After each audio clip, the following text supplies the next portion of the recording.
Be ready. 5 seconds. Start. The observation in Ramdas that the High Court, in exercise of its revisional jurisdiction, cannot act as an appellate court, and it is impermissible for the High Court to reassess the evidence in a revision petition filed under Section 25 of the Act, is in accord with Rukmani case. Its observation that the High Court can interfere with incorrect finding of fact must be understood in the context where such finding is perverse, based on no evidence or misreading of the evidence, or such finding has been arrived at by ignoring or overlooking the material evidence, or such finding is so grossly erroneous that, if allowed to stand, will occasion in miscarriage of justice. Ramdas does not hold that the High Court may interfere with the findings of fact because, on reappreciation of the evidence, its view is different from that of the first appellate court or authority. The decision of this court in V. M. Mohan is again in line with the judgment of this court. So far as the judgment in Ramdas versus Ishwar Chandra is concerned, the court limited its finding.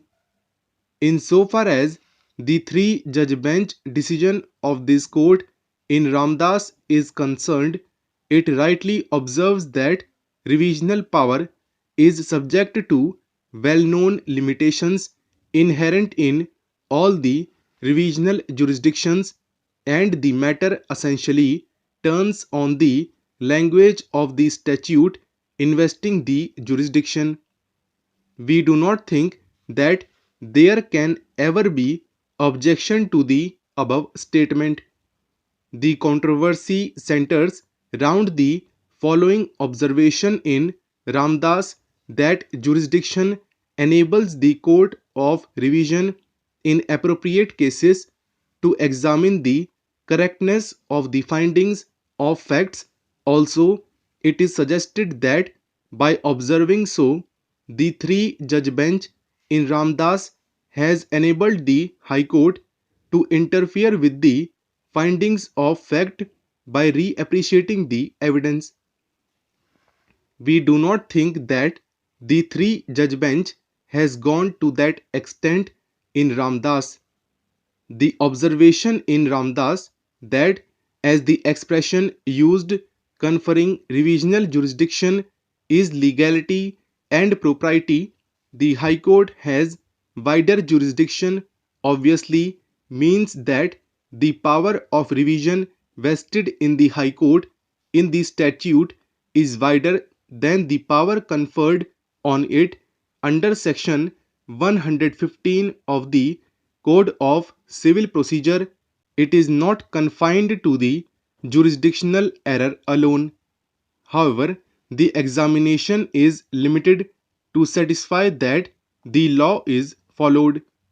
Whether or not a finding of fact recorded by the subordinate court is according to law is required to be seen on the touchstone whether such finding of fact is based on some legal evidence, or it suffers from any illegality like misreading of the evidence, or overlooking and ignoring the material evidence altogether, or suffers from perversity or any such illegality, or such finding has resulted in gross miscarriage of justice.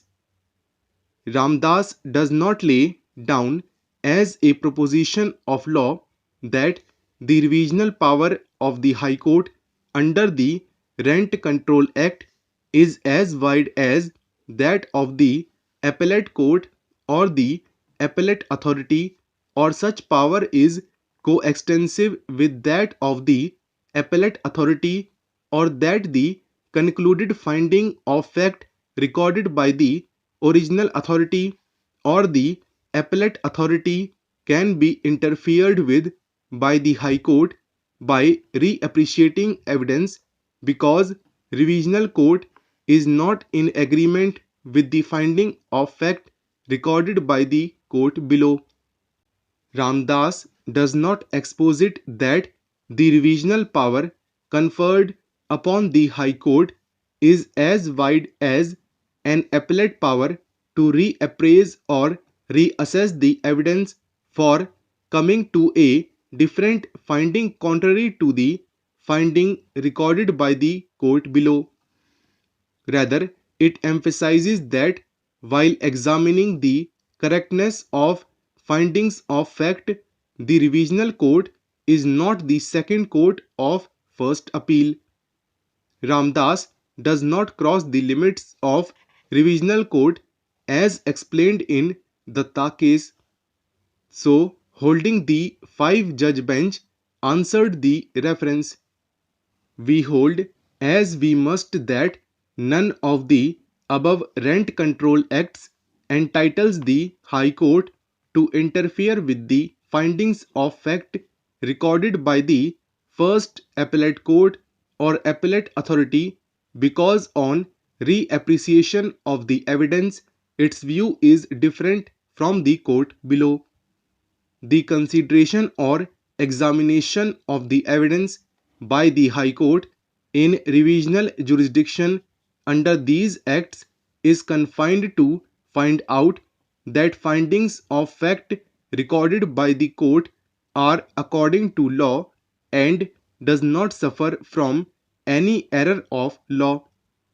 A finding of fact recorded by court, if perverse or has been arrived at without consideration of the material evidence, or such finding is based on no evidence or misreading of the evidence, or is grossly erroneous, that if allowed to stand it would result in gross miscarriage of justice, is open to correction because it is not treated as a finding according to law. In that event, the High Court, in exercise of its revisional jurisdiction under the above Rent Control Acts, shall be entitled to set aside the impugned order as being not legal or proper as per the law applicable there.